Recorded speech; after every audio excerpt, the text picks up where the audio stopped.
From last year came about from conversations that Rebecca Parr and I have been having for maybe 2 years now about her work on an opera libretto and my possible interest in setting that libretto to music. I'm not by profession or aspiration a composer. I mean, I've been a dabbler at best, with no ambitions per se to have works performed, and have never identified myself as a composer. However, I've been involved in workshopping and performing new music all my life, and I've composed a bit for my own amusement. And so I do have musical ideas. I do compose a lot in my head. But putting ideas down on paper really requires a discipline and a craftsmanship that I don't practice very often.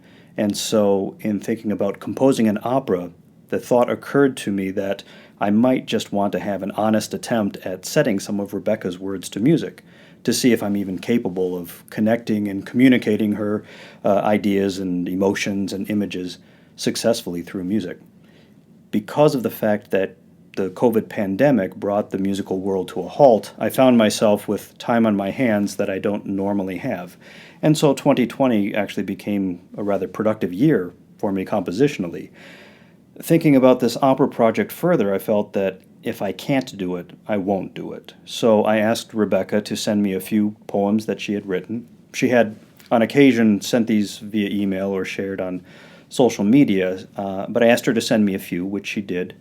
And 4 poems in one email. The email simply said, "From last year."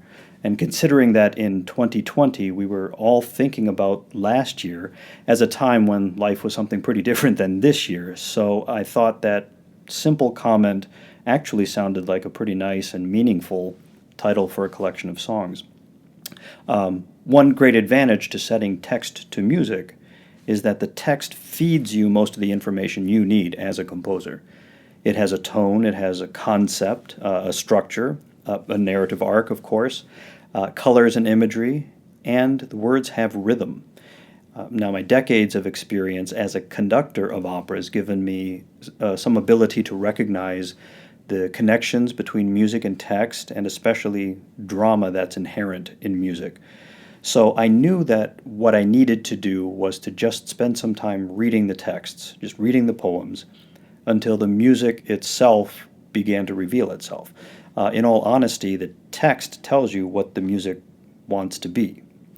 And at first, I was immediately struck by some of the images and the rhythms in the words of the poem juxtaposition. And I think the very first musical notation that I scribbled was the setting of the words, "She sees the queer sight of a man with a light." The rhythm was obvious. It's informed by, there's an inherent rhyme in that phrase. And the musical gesture just kind of popped into my head on the first or second reading of the poem. Other musical images revealed themselves quite quickly as well, including much of Dandelion Muse and Bravery, which seemed quite obvious in how that needed to be set. In fact, the poem that for the longest time I really had no idea about, in terms of how I was going to write it, was written in pencil. I thought that would probably be the last song that I'd work on, because I was already sketching notes about structures and formulating musical ideas about the other 3 songs. Then one day I was just staring again at the text, just on the page, and certain rhythmic observations grabbed my attention. And then actual tonal melody just kind of formed in my head that seemed to work perfectly with the opening lines of the text, which I'd been struggling with. And when I wrote it down, I realized that this melody was actually a very strong derivation of the tune I had already worked out for Dandelion Muse. And from this, the idea formed that, okay, all of these songs would share the same DNA, the same thematic and motivic information, or maybe even be like variations. I wasn't entirely sure why I thought that this was important, and I certainly wasn't trying to be, compositionally clever or something. It was only really after the fact, when listening to Rebecca speak about these poems, that I recognized that this idea supports her expression that these poems are moments in a woman's life. It's one person at different stages of existence. She's made of all the same stuff, but being transformed through her life's experiences. And then I thought, well, of course the songs have to also be made of the same stuff. And so it was a really amazing experience for me to discover how much the text really tells you about what the music needs to be. I just have to be a good enough composer to listen to what the text is telling me it wants to be. The structure of the collection also seemed obvious. The four songs are in the same order that they were in the email that Rebecca had sent to me. I don't think that was intentional. I don't believe Rebecca thought of these poems as a collection.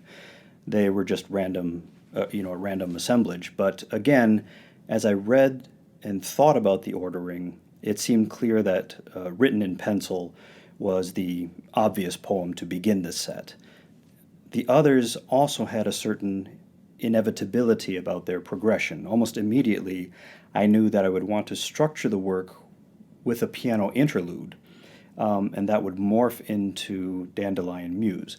I think the idea came from the really haunting text and the content of the song, the poem Juxtaposition, which ends with the narrator drifting off to sleep in tears.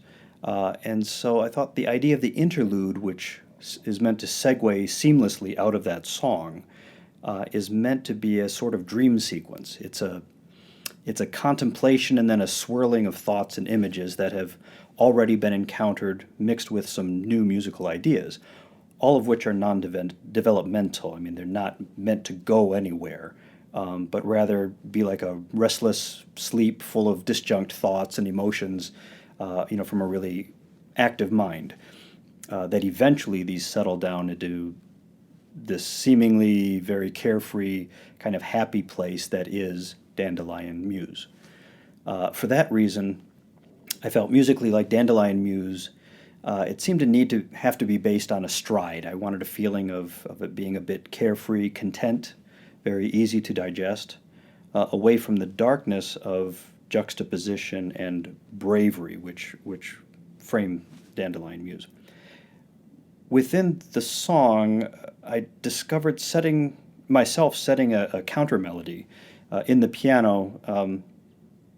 By song, I mean within Dandelion Muse, I discovered I used this counter melody in the piano against the voice, and that counter melody just kind of emerged as I was figuring out, at the piano, figuring out what I wanted to write, and I realized that this melody that I'd come up with is actually a kind of cabaret song, for lack of a better word, that I wrote about maybe 10 years ago, called Skyless Shanghai.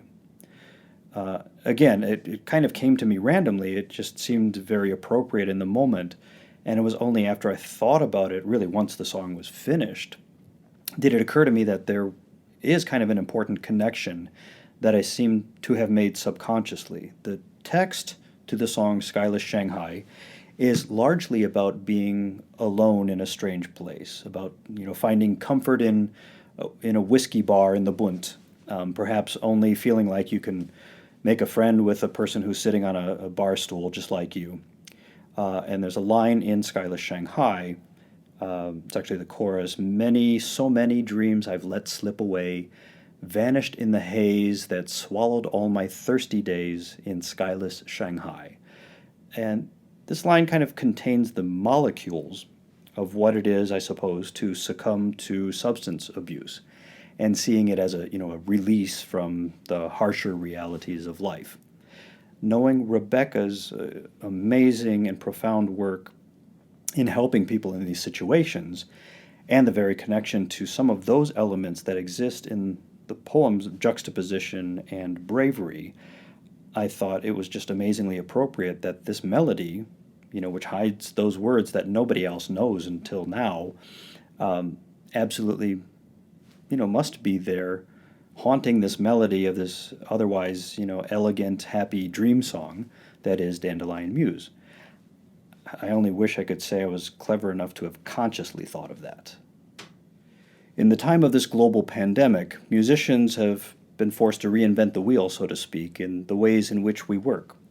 It's not possible to perform much in the way we're accustomed, and in the ways that are really necessary for the highest quality of performance. Nevertheless, we all feel the need to make music, and we've seen a lot of resourcefulness during this past year. As we've all begun utilizing technology in ways most of us have not done before, it's led to some fun creativity, especially in long distance collaborations. Working remotely via recordings and technology can never result in an artistic performance that's as meaningful or comparable to those that are given together in person, but it does offer an opportunity to connect and talk about music in some interesting ways. The process of putting together a workshop and a performance of a new work with a pianist and a singer on different sides of the globe is obviously pretty challenging and slower than if we could meet face to face in the same physical space and make music in a traditional way. And with that said, with good attitudes and a sense of adventure, some good work is possible, and I've been very lucky to find my friends and colleagues in Manila willing to take on this project with me. Workshopping music is extremely important for any new work. No composer understands exactly what he or she has created until it passes through the hands of a performer, an expert in a particular discipline. Now, we can compose music intelligently, but in this case, until a singer actually tries to work the notes and rhythms and words into her voice, can I, as a composer, really know if what I've written is as effective as I hope it is. Likewise, it's fine enough for a composer to write music that is difficult because it's virtuosic, but not if it is difficult because it's badly written. It takes no talent at all or skill to write something that's hard to perform, but it takes great effort to write music that is idiomatic for the instrument or the voice, and that is effective and worth the effort and time of the performers. As a performer, I've encountered a lot of music that's not well written, and therefore it's not gratifying to play. So for me, a big concern is to make sure that whatever I put on the page is not simply possible, but is relatively comfortable for whoever performs this. And the only way in this instance that I can really know, since I'm not a singer myself, is to have a highly skilled singer spend some time with it and give me some very honest and ruthless feedback about what I have or have not done well. And lucky for me, since I don't identify myself as a composer, I don't have any ego invested at all in any of this. So I have no composer feelings that'll be hurt with anyone's criticism. I met a couple times online with Stephanie, and we talked through the score. She gave me her observations and experience in learning it and where she was in the stage of that time. And she gave me a number of great suggestions and requests that helped me to make it more friendly for the voice and therefore to be a more effective piece, I would assume. I then recorded the piano parts and sent those to her, allowing her time to work with them, and in turn she recorded the vocal parts and sent those back to me. We then met again online and talked through the recorded performances, exchanged notes.